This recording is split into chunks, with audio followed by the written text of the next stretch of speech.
Welcome to the Bridgehead with Jonathon Van Maren, bringing you cutting-edge news, commentary, and interviews from the front lines of the culture wars.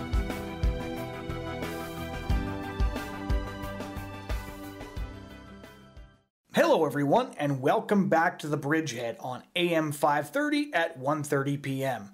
My name is Jonathon Van Maren, and I'll be your host for the next half an hour.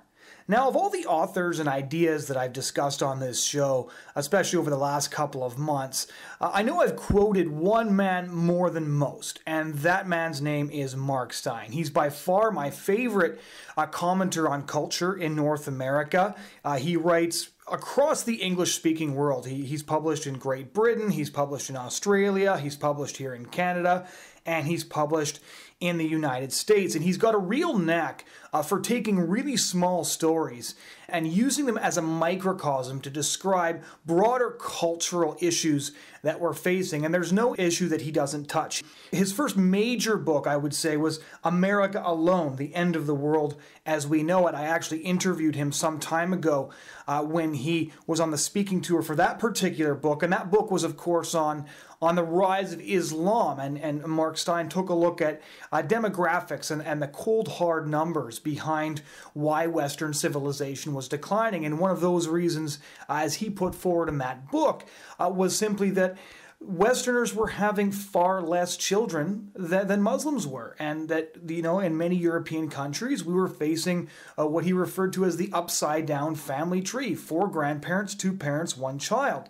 And in this book, which caused quite a splash many different places, it was reviewed by the likes of the late Christopher Hitchens, British author Martin Amis, who did not fare well under the pen of Mark Steyn in that book, said that Mark Steyn's writing was compelling, even though he wrote like a maniac. But this book really launched a conversation on many different levels on issues of demography and the future of Western civilization. And it brought to light another struggle, the struggle for free speech, as both Mark Steyn and Canada's very own Ezra Levant were brought before various human rights commissions being accused of Islamophobia. So this book on the death of Western civilization, spawned another discussion on where Western civilization is going, as Western civilization seemed very eager to suppress free speech in order to appease its future conquerors, if Mark Steyn is to be believed. The book that he wrote after that focused on, the economic collapse of what is arguably the greatest economy in world history, and that's the United States of America. And that book was After America, Get Ready for Armageddon. That book was really quite a chilling read because, especially, right here in Canada, it struck a lot closer to home when Mark Steyn talks about the implosion of an economy that's right next door and on whose trade we very much depend. When he talks about, the collapse of the dollar. And he was on Glenn Beck just the other day saying that, when the dollar collapses, you won't be able to maintain your lifestyle even if you shop at Walmart. That was quite a bit more of a nerve-wracking book. And when his book came out just a couple of weeks ago, and I'd like to encourage each and every one of you to go out and buy it. If you're here in Canada, it's at Chapters. That's where I picked it up. I picked it up on my way to Ottawa. It's called The Undocumented Mark Steyn, Don't Say You Weren't Warned. It's a collection of his best columns, and the columns sort of relate to all the different issues across the board. He addresses freedom of speech. He addresses Islam. He addresses immigration. He addresses the culture of death, issues like abortion, of death with dignity, the abolition of man, as he puts it. He addresses all these different issues, and he takes these small stories and uses them as microcosms to illustrate these really broad trends that many people don't notice. And it was kind of interesting. I was driving up to Ottawa with one of my colleagues, and we were going to go to question period. And when we were in question period, we listened to Prime Minister Stephen Harper debating Justin Trudeau and Thomas Mulcair on the recent terrorist attack in Canada, in Ottawa, where, we as Canadians sat shocked as we heard gunshots ringing out in the halls of our Parliament buildings. Just absolutely shocking news footage. And it was interesting because Thomas Mulcair stood up as we watched and said, there's a difference between a mentally deranged individual and a terrorist attack, as if, Islamic terrorism Islamic radicalism wasn't some sort of form of mental derangement. But as I sat there, I had just been reading Steyn's book on the way up to Ottawa, and I thought, there it is. There's this sort of Western detachment from reality. A man takes up the call of ISIS to shoot Canadians, guns down an unarmed soldier who's standing in front of our war memorial, who's standing in front of the tomb of the unknown soldier, races into our parliament buildings to open fire on our elected officials. And one of the leaders of our parties, the leader of the official opposition, the New Democrat Party, is going to say that this isn't terrorism. It was just an interesting example of this detachment. And then we walked at a question period. We walked past the parliamentary library, and I could still see the bullet hole sunk into the door frame where the terrorist got shot. And it was just sort of a really interesting contrast to read Mark Steyn's comments on how the West is ignoring all the threats, both internal and external. And yet we go on as if nothing has happened. The culture of death, the impending collapse of the economy, the rise of the bloated welfare state, the rise of Islam, both at home and abroad. We're ignoring all of these things. And Mark Steyn, unfortunately, is turning out to be in many ways a prophet. And I really want to encourage everyone to go out and buy this book, because I think Mark Steyn really succinctly sums up many of the challenges that we face. So I got a hold of him, and we had a bit of a conversation, and I'd like to air some of this conversation that I had with Mark Steyn with you. We don't have as much time on today's show, so I'll just be airing part of the interview, and we're hoping to air more of it later. Again, the title of the book is The Undocumented Mark Steyn, Don't Say You Weren't Warned. It's about $30, worth every single dollar. I purchased it at Chapters. Every Chapters is stocking it as far as I know, and I'd like to encourage you to go out and buy it. So here's Mark Steyn talking about how culture affects politics and how conservatives have to get down to the hard work of rebuilding culture if we're going to win this battle against the internal and external forces that we face. So here's Mark Steyn telling me about how we here in Canada need to start defending the family. Ladies and gentlemen, Mark Steyn. If in the next speech from the throne, somebody put in a line of there, we're going to reverse the decline of the family and do this, do that, people would think the government had gone nuts. But you have to do it, because without it, there's nothing but the state and the citizen and nothing in between. It's kind of an interesting way to look at it, because I spoke with Phyllis Schlafly, who I'm sure you're familiar with, quite recently, and she said that while we seem to be losing on many fronts, and the sexual revolution and the ideologies thereof seem to have accomplished an enormous amount of ground on every imaginable level, the one area we do seem to be winning on is abortion. The polls seem to be swinging consistently our way on this, and Phyllis Schlafly's explanation for that is that pro-lifers have been very much focused on winning the culture and not just winning on politics. I think that's right, but I think that's because it was essentially taken out of politics in American life. It's different in Canada, it's different in Britain, it's different in Europe, where essentially the power remains with legislators.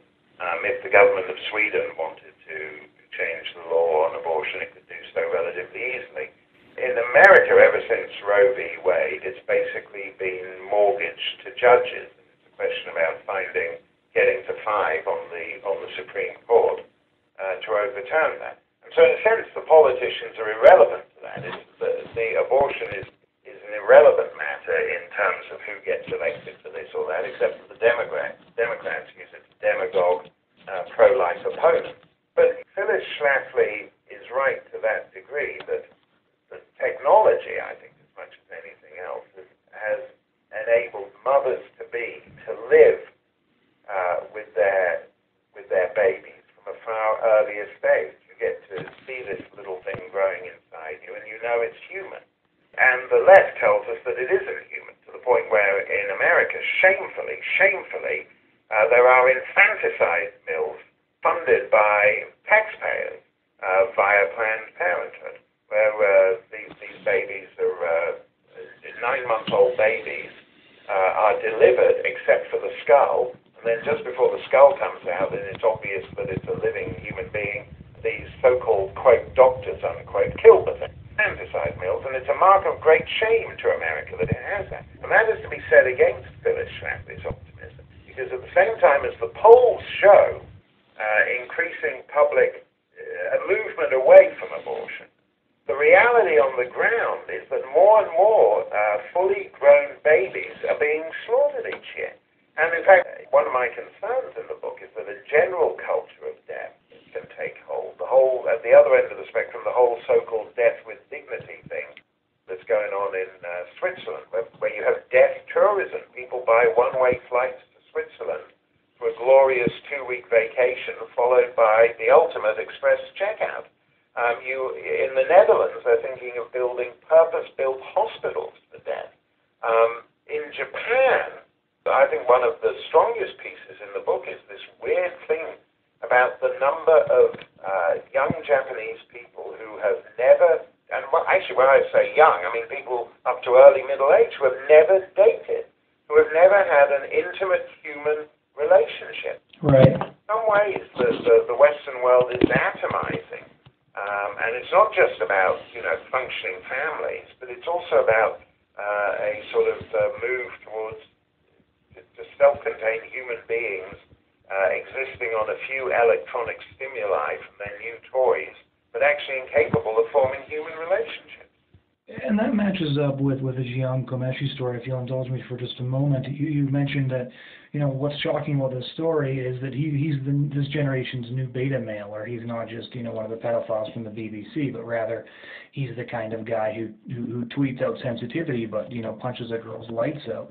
And we see sort of all the things that used to be good, family, children, sex, it used to be making love, and now it's this guy committing serial violence. And do you think that a lot of things now are just sort of coming to the end of the road, Activism is no longer, hippies screaming at soldiers, but people taking selfies on toilets, We can't even, I think it was G.K. Chesterton put it, even our sins have become sort of boring jokes. Yeah, I think that's true. I have a profile in the book of Pete Seeger, the tedious old hippie who gave us Where Have All the Flowers Gone and the anti-war anthems and all this. And someone who's been on the wrong side of history ever since before the Second World War, when he was opposed to FDR and Churchill and all the rest of it. He was an unreconstructed Stalinist until a couple of years ago. He eventually keeled over in his 90s, but in his final sort of public appearances, he went down to the Occupy Wall Street protest and sang some songs to these guys.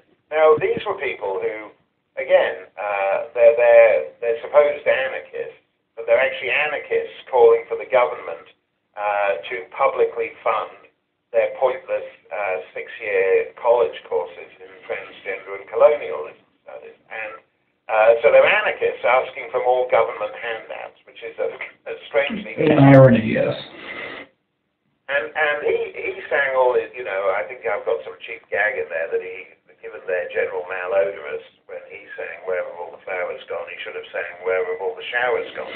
And he didn't do that, as far as I know. But even Pete Seeger in his dotage, even at 93, 94, whatever he was, must have thought, my God, this is what it's come down to. In the 1930s, I was an unreconstructed Stalinist. I was a communist.